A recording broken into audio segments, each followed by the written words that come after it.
guys, it's Darlicia here with another Fervent Servant video where our mission is to teach and exemplify this. Live with intention, serve with passion. And today we're going to talk about going for it. Today's title is Go For It. So before the new year, my organization had a holiday party for all staff. And at this holiday party, our co-founders gave us a book called Strengths-Based Leadership, and wanted us to take the assessment in the back of the book so that when we came back from our holiday break, we would be able to use that information for an all-staff retreat that we were going to have. And so I get home and I have this book, and it's about, maybe about this thick, I would say. And I'm like, oh, it's a lot of pages. They didn't want us to read the book. They just wanted us to take the assessment in the back. But I wanted to start reading the book. I had already gotten a taste of it before, but I wanted to get more into what it was talking about so that when we got back to our retreat, I would be able to participate in the conversation and know what they were talking about. And so I looked at the book and its thickness, and I'm like, ooh, yeah, I'm on break. I don't need to be reading. Like, I'm trying to chill out, whatever. And so I start reading the book, and to my surprise, I finished the book. Now, what discouraged me at first from reading the book was the number of pages that it had. But as I got to that end part that said conclusion, I realized that there were still several pages left in the book. But unbeknownst to me at the time, from looking at the book, I didn't want to read it because I saw those pages. But only about half, or a little bit over half, of that book was actual reading. The rest of it was appendix and explanations and references and all that good stuff. So I got to thinking about that.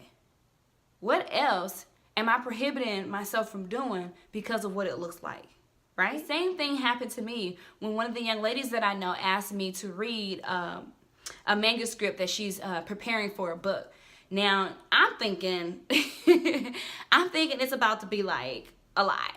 And when I saw the number of pages, I'm like, okay, wow, 10 pages. Let me wait till I have time to really sit down and digest what I'm reading so that I can, because she wanted me to edit and offer feedback and stuff like that. And I knew at that point in time that she sent it, I didn't really have a quick moment to do it, and I didn't want to rush through it.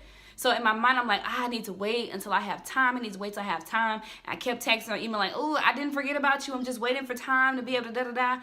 And y'all, when I opened up the email and actually looked at the attachment and looked at what was written out, I could have been done it. I could have been edited, read it, offered feedback, sent it back. I even missed the original deadline that she gave me because I'm like, no, I'm in my mind telling myself, no, I need some time to be able to sit down and digest this and do this and do this without even having looked into it, without even having known what I was finna do.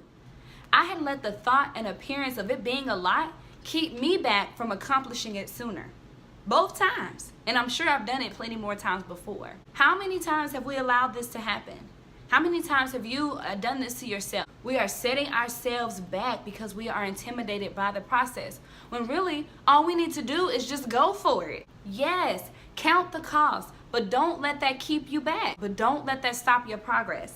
Don't stay in your head about it, and don't allow the fear to intimidate you from going through the process. Take a risk. Just go for it. You either stay stuck or you soar. It's your choice. I'm giving an acronym for SOAR as seek opportunities and receive them.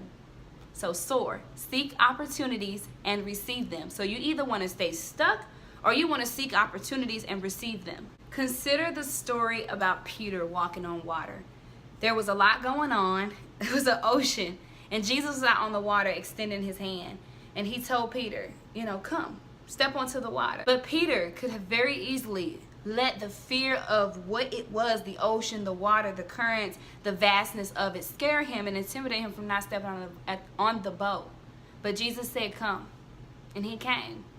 And guess what? He walked on water, and he was the only one besides Jesus to do so because he took a risk. He went for it. He didn't allow fear to intimidate him and stop him in his tracks from soaring. He saw the value in soaring as opposed to staying stuck. And so today, I want to encourage you to go for it. Whatever it is, I can't speak to it for you, but what I can do is encourage you to do it. What I can do is encourage you to not allow fear to stop you, to not be intimidated by the process, to not be intimidated by the unknown factors that may come up against you.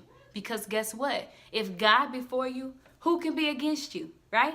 And if it's rooted and grounded in him anyway, and the idea for what you have is from him anyway, nothing can come against it. Nothing can stop it. Nothing could cause it to die but you. So again, go for it. This is another Fervent Servant video, you guys. I love you so much and have a wonderful day.